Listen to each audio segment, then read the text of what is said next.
work that we do. And so I'm going to share my screen here in just a second, and I'll talk through some of the things that we've done over the course of the last year. I'm going to start with really what I think is more of a 30,000-foot view, because I think we have to go about this in a systemic way, and we really do have to think about how we embed systems thinking in the work that we do. So I'll start with some general work that we've done as a district that then leads into the work that we've been doing around anti-racism and creating a culture and a system that supports our students of color and all students in our system. So I'll share here quick, and then I'll get started.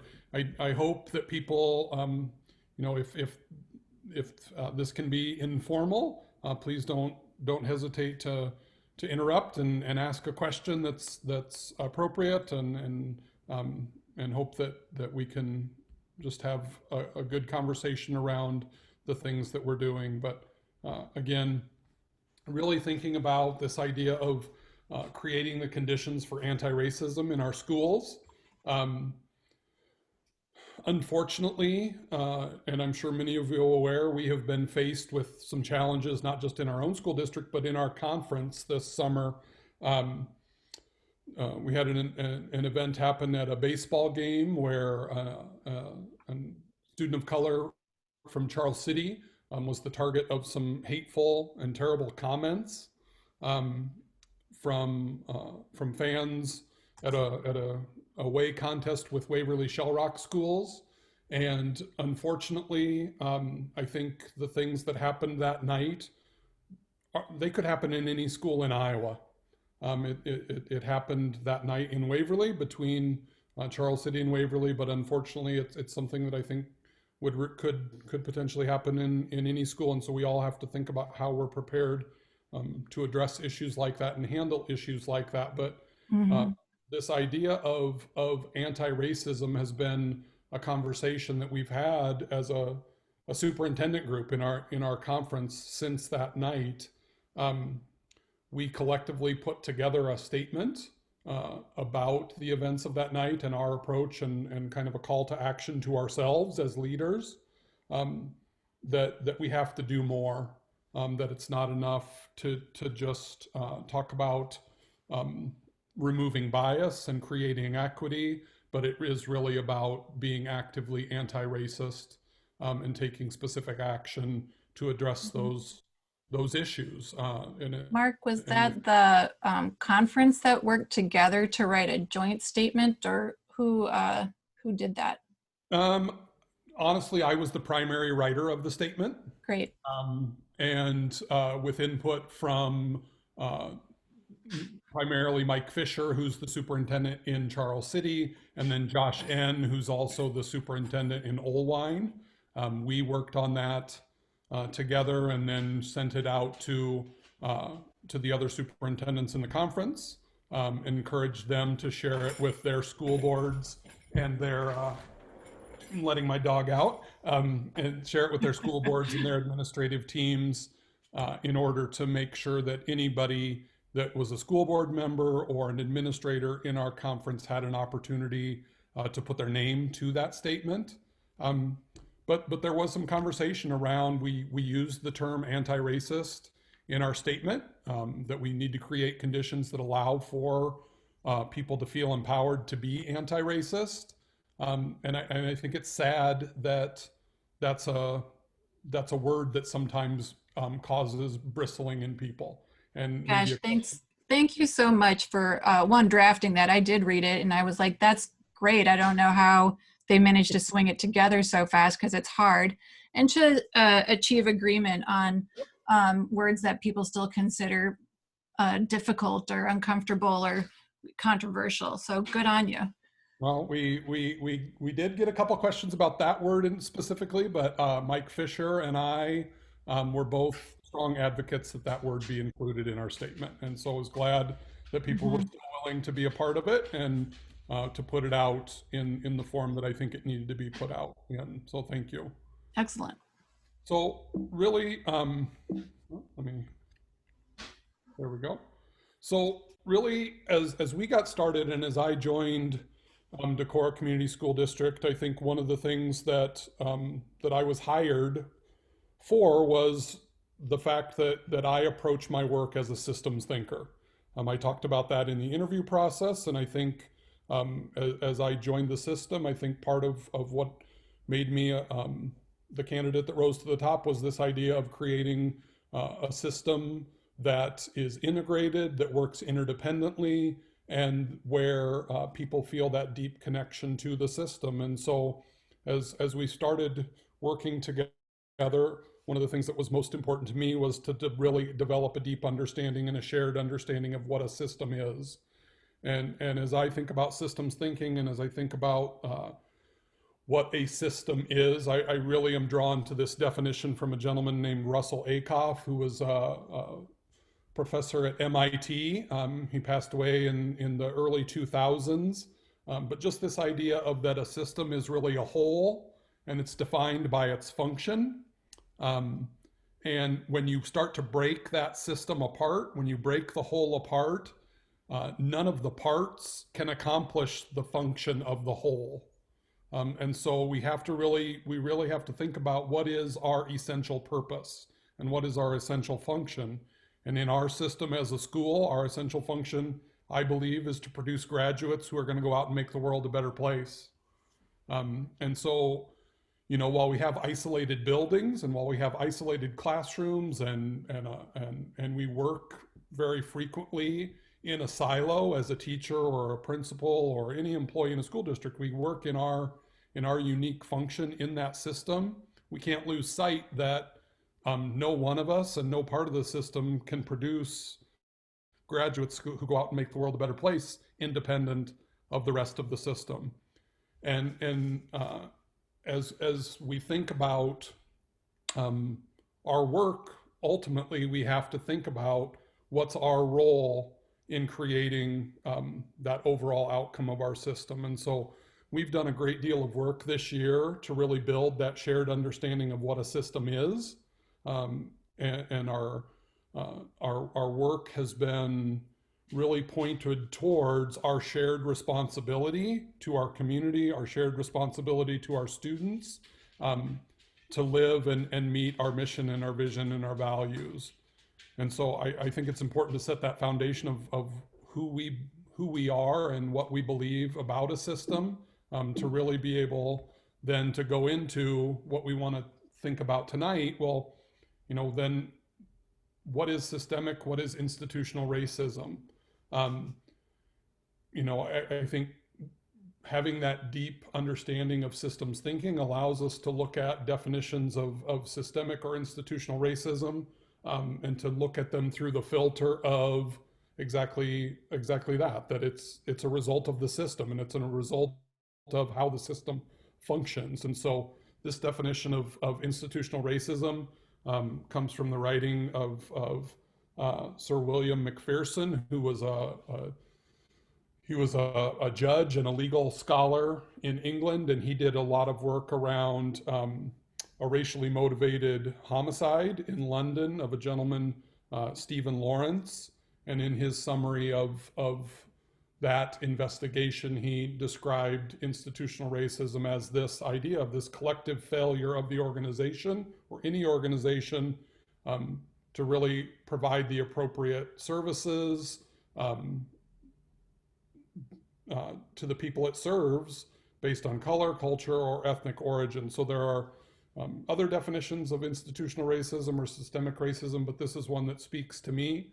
Because I think it speaks to that. It's the system and that collective failure of the system in its current function to have the processes, the attitudes and behavior that really serve all people well.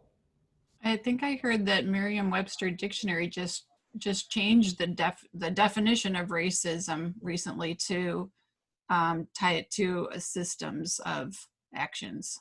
Mm-hmm. This is as we get into kind of the work that we've done this year. Another scholar favorite of mine is a gentleman, Dr. Deming, and he's a systems thinker, and he was an economist. And I love this quote that a bad system will beat a good person every time.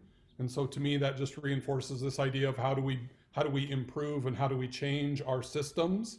Um, you know, as a new person to the system, this was something that I thought a lot about. I had worked in the same system before coming to Decorah. I'd worked in the same system for 11 years.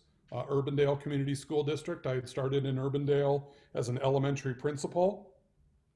And then I moved to central office as associate superintendent. And so I had really become, I had become rooted in the Urbandale Community School District system, and changing systems.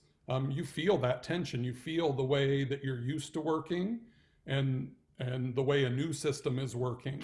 And as superintendent, I think one of the reasons that I was hired is because people want a change in the system. And so people didn't hire me to come and assimilate to the Decorah system. They came, I think, they asked me to come and improve and to help make the Decorah system better.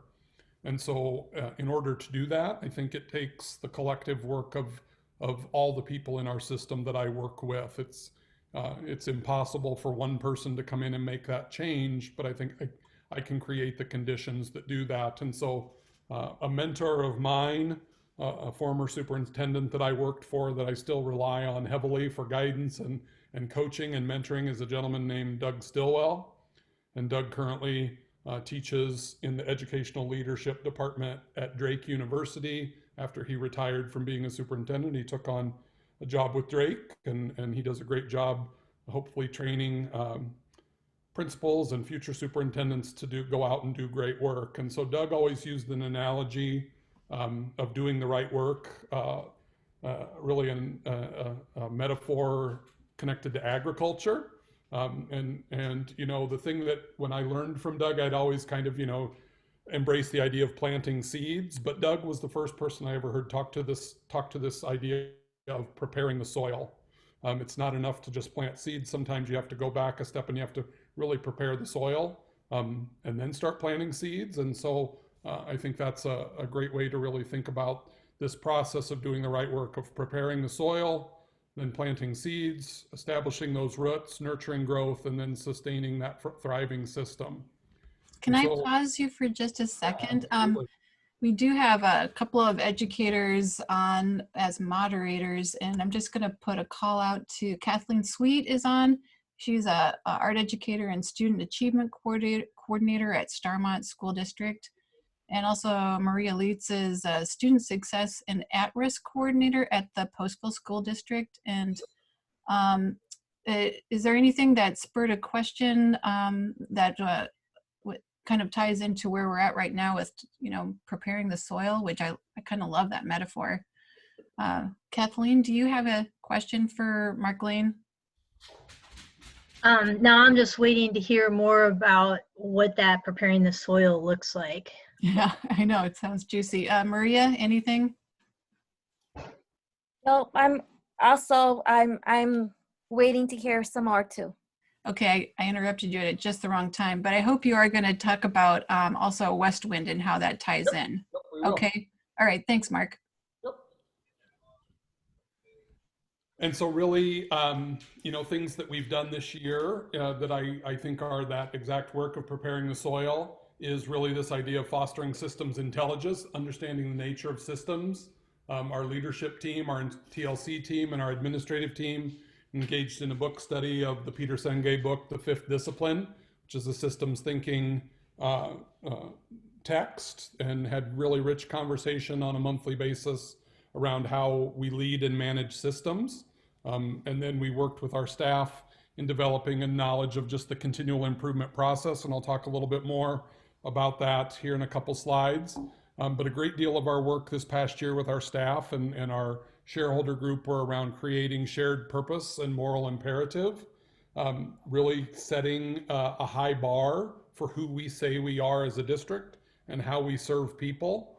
We have to have a shared purpose. We have to have a moral imperative that calls us to serve all students well. And we really have to have that articulated in clear mission, clear vision, and values.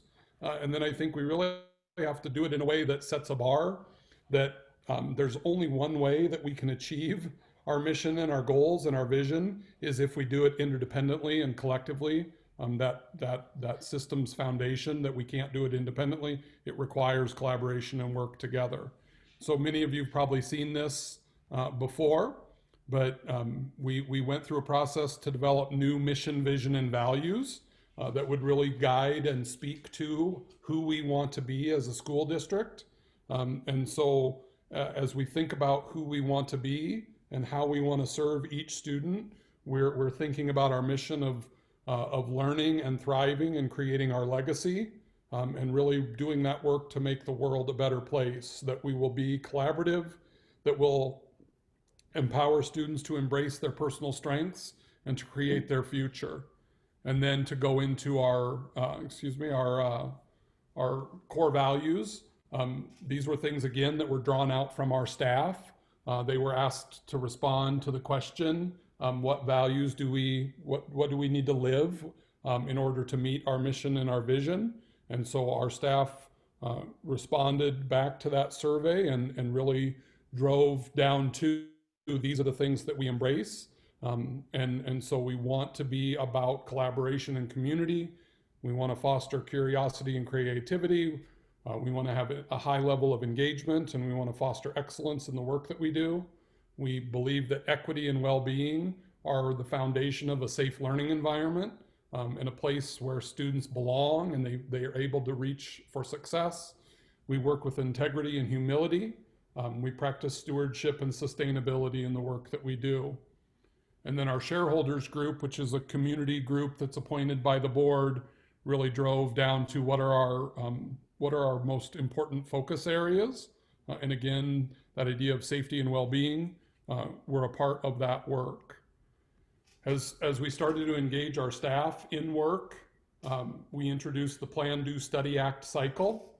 So the Plan, Do, Study, Act cycle is a continuous improvement model that was taught by Dr. Deming, and has been used in education and industry and healthcare for many, many years. And as we embraced the Plan, Do, Study, Act cycle, what we did in the second semester of this school year was we asked our TLC instructional coach team and our principals to manage and to lead Plan, Do, Study, Act cycle work with our teachers at the building. And really the purpose of that was just to learn the process, to go through the process of defining our system, of assessing our current situation, of understanding the causes of why our system is the way it is, and then to try out an improvement effort. What's something we can do to try and improve? We did this in a guided practice model. We did it in a transparent process. We did it with trusted colleagues. And then we asked people questions about things that they understand deeply. There's really multiple reasons why I think it's important to do this work, because it is, if you are embracing continual improvement, I think having a known process and how we go about doing that is essential. And I think introducing that in a way where where our teachers were able to feel comfortable about talking about an area of expertise sets the stage for the work that we need to do around equity and around anti-racism. And so this slide is just a graphic that comes from Westwind Education. So Westwind is a partner organization that we have started to work with. Westwind focuses on supporting school districts in improvement around their own cycle of equity improvement. And so as I go back and look at the Plan, Do, Study, Act cycle, this is a foundational learning that we've done and that is now part of the vocabulary of our school district, that our teachers understand what we mean when we say Plan, Do, Study, Act cycle. They've experienced that. And I think if you look closely at the cycles of equity improvement that Westwind teaches and fosters, you see that it's built on the Plan, Do, Study, Act cycle. And so taking that improvement cycle and engaging in it in areas where I think we feel more comfort as educators, it's kind of like going into the swimming pool with a life jacket. we have to take those steps in order to learn the process, to do it in a safe environment before maybe we're able to start to get more comfortable with being uncomfortable. And so as we move forward in our work with Westwind, I think a benefit of our previous work is Westwind isn't going to come in and teach us a new process. Their process is rooted in the improvement process that we already know and have embraced. And so we're able to focus on taking the action and doing the work rather than learning the process. And so I think that's really one of the key reasons why I felt really strongly about working with Westwind, is because of this shared foundational knowledge of systems thinking. Circe Stumbo, who's the president of Westwind, she and I have had a number of conversations just about the foundational work of Peter Senge, of Dr. Akoff, of systems thinking, and how that's really the foundation of our work in Decorah and the work of her organization, Westwind. And so as we start and as we have started to work with Westwind, the ability to translate the way that they work and to align that with the way that we want to work as a school district has really been key. And so initial steps that we've taken, we now for several years, the state of Iowa has required school districts to administer a survey called the Conditions for Learning Survey. Unfortunately, we were not able to administer the Conditions for Learning Survey this year. It was coming right up on the window of administration. That's typically in the last quarter of the year when the state puts that out for students to respond to, and our students were not in school. So we didn't get a fresh set of data this year. Right. But we do have our previous Conditions for Learning data that we're able to look at and disaggregate across our system.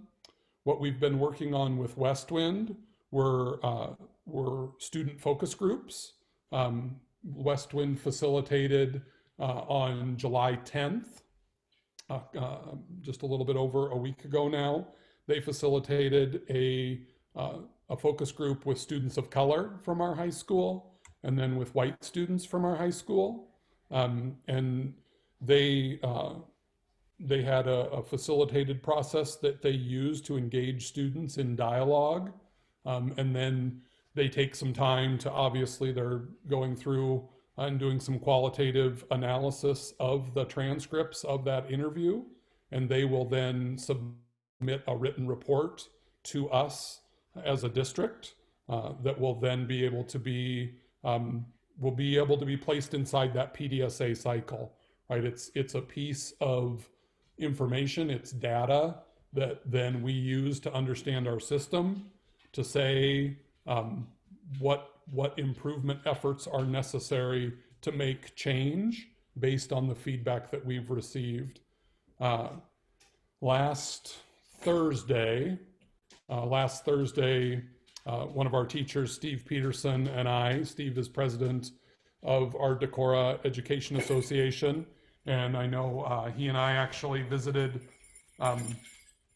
earlier today on a Zoom, and he wasn't able to be with us tonight, but he and I participated in a Zoom with representatives from Westwind last Thursday, and then with a number of other school districts in Iowa.